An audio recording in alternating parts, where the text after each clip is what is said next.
Welcome. Thank you. Great to be here, finally. For about 15 years ago, when Markus and you and I were sitting late in the middle of the night, making this really crappy fanzine where we wrote about LARPs and like ideas about game design. And It was crappy by design. yeah, absolutely. It was intentionally crappy. Yes.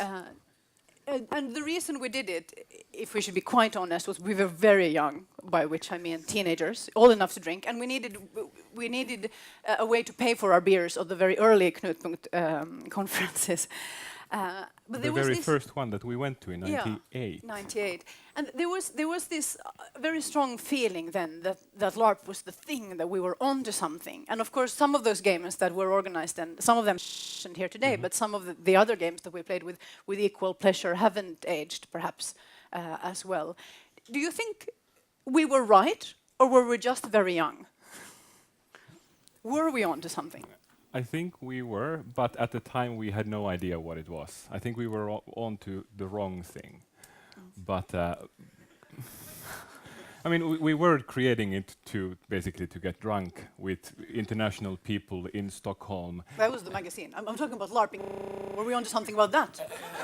Well, I think that was sort of a side effect of the drinking. Oh. No. But seriously, I do think that we were onto something. I still think that we are onto something. I do firmly believe that the thing that we do is a very valid form of expression, and it is capable of transmitting the kinds of experiences that cannot be did in any other media. So yes, I definitely think that we were onto something. But one thing that sort of comes to my mind when I look back is also sort of how long we've gone since '98. A lot of things have happened since then, and many of them in the right direction, I think. This book, Nordic Larp, which is this massive 2-kilo tome with very beautiful pictures, and I don't even know how you found them because digital cameras weren't around. This was pre-internet days, quite a lot of this. Yes. Okay, just barely pre-internet days. But it starts in '94, and you say that it's not representative of LARPing in the Nordic countries during this period. No, so what is it representative of? It's representative of the Nordic LARP scene. We call it Nordic Larp, but sort of what it is representative is the scene that grew around the Knutpunkt convention. Basically, we trace the history back to Trennebuar in '94, which was the first time that Swedish and Norwegian LARPers came from all around those countries, and they realized when they saw the 1,000 people in that game that they're not alone. Oh my God, there are 1,000 of us. Yes, and it's a subculture. And sort of we see that as a starting point for sort of the beginning of the self-understanding of this genre and this tradition. And then in '97, the first Knutpunkt was organized in Oslo, and ever since then annually in the Nordic capitals. So basically the scene that we're depicting is those LARPs that are discussed and sort of marketed and talked about and sort of featured in the Knutpunkt scene. Does it matter that you're by necessity excluding quite a lot of things as well? Of course it does. I mean, but that would be a different project. If you wanted to tell the history of Finnish LARP or Danish LARP or Swedish LARP or let's say fantasy LARP in the Nordic countries or vampire games, their sort of rise and fall. I mean, you could do those as well, but that's not what we wanted to do because we feel that this tradition is special. That this tradition is actually doing something that is worth telling other people about.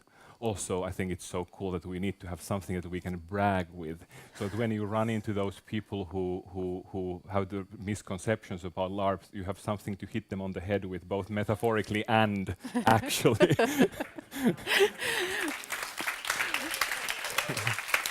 If we talk about the selection criteria, this is 30 games, right? Yes. And it could have been much more. Yes, it could have. What were the selection criteria? How did you measure, for instance, international impact? Well, the thing is, we started this project. We launched this project in 2009 in Oslo, in Knutpunkt, and we wanted to involve the scene from basically the start, because if it was just me and Markus picking our favorite 30 games, that would not be. I don't think that would be representative. So we gathered a lot of people from all the 4 countries and discussed with them sort of what they think should be featured in the game, and then we created master lists and looked at which games came up again and again.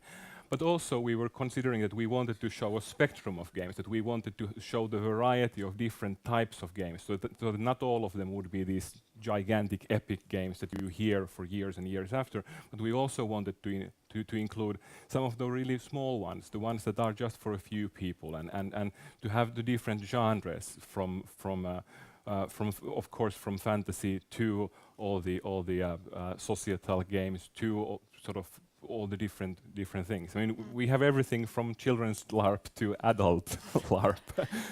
Adult LARP. I mean, we've talked, there's been a debate in the Nordic countries for the last 2 years about the difficulties of documenting LARP, because once it's gone, I mean, once it's finished, it's already disappearing. And everybody's experience of the game obviously would be different. So didn't it feel very limiting to try and fit it into a book? Yes, it did. And sort of me and Marcus, we've been talking about how impossible it is to document a LARP for a number of years. And now we did it, and then we sort of started thinking, so what did we actually do? What did we document? But the things that we tried to do were to, I mean, the book shows 30 games, and all of those games are told basically by one person or a few people. And those are different points of view. Some of these are written by players, some by game organizers, some by journalists, some by researchers. And in all of them, we wanted the writers to include quotes from players, so that there would be a number of voices. But even though a single game might be represented by just a few voices, we hope that as a whole, the book shows, again, the wide spectrum of voices, the different points of view you can take on this subject. And of course, sort of having all of those pictures in there was also an important part of the documentation. We didn't want just the great promotional images or the ones that have the best costumes, but also sort of the crappy off-game pictures and the game mastering rooms and the stuff that usually, when you look at your LARP pictures, you don't really sort of pause at. You just put them away. Is this going to be inspirational, do you think, or is there a risk that we're just going to keep looking back and go, oh well, when we were young, we did all the best things? Yes, that it is. There is that risk. We are very much aware of it. I mean, I firmly believe that in order to go forward, we need to look backward. If we want to do something new, we need to know what has gone on before, so that we don't have to reinvent the wheel every time. But of course, it's much easier to document a game than to organize a kick-ass game. So there is that risk that people, instead of creating new wonderful games, they will just start sort of rehashing and marketing their old achievements. So there is that risk, but I hope sort of it works as an inspiration to push people to create new works as well. And it reaches quite barely claws its way into 2010, so it got Delirium in at the last moment. We did. And already it feels like there could have been more. Yes. I mean, I could easily list dozens of games that could have been in there. We did not set out to create a canon, the official greatest games. We wanted to create something that would be representational. But of course, sort of when you put 30 games in a book, people will read it in that way as well. But that's why we tried to list sort of as many other games in many places as we could, because there are so many fantastic games that we could have written about. Very briefly, do you have a favorite among these? No, I couldn't possibly pick one. I may have sort of favorites among pictures, but not with games. Very well. Just to be practical for a little while, this book looks super expensive, but it got a lot of support, so it is actually relatively cheap to buy. Astonishingly cheap to buy. It's 30 euros. Yeah. And the website is fairlivia.se, which is quite difficult to say, so we've put it on the slide up there. But of course, for you people in the room, we have books, and you can get them right now. How many people were involved in making this book? I have no idea. You have some idea. At least 140. And that would at be all least. the writers, all the photographers, everybody. Everybody we consulted, sort of all the country contacts, the graphic design, the producers. We just 2 days ago, me and Marcus, we sat down and sort of went through what did we actually do, and I looked at my Nordic Larp folder on my computer.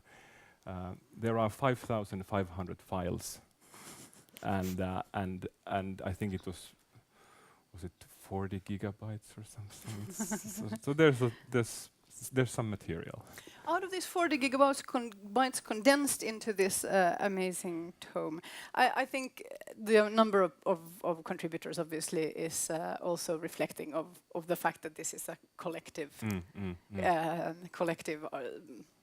art form. There are people who occasionally, for short periods of time, get the status of rock stars, but in fact, the games are made by huge collectives of people, and they mean nothing until they are played by the players. Yeah. Then we're going to say thank you for this. We're going to use this book to move on, I think, into the future, and we have 4 days of Knutpunkt ahead of us, where I think a bunch of new ideas will be generated for what will certainly be your next book. Thank you very much, Jaakko, for taking the time to talk to us.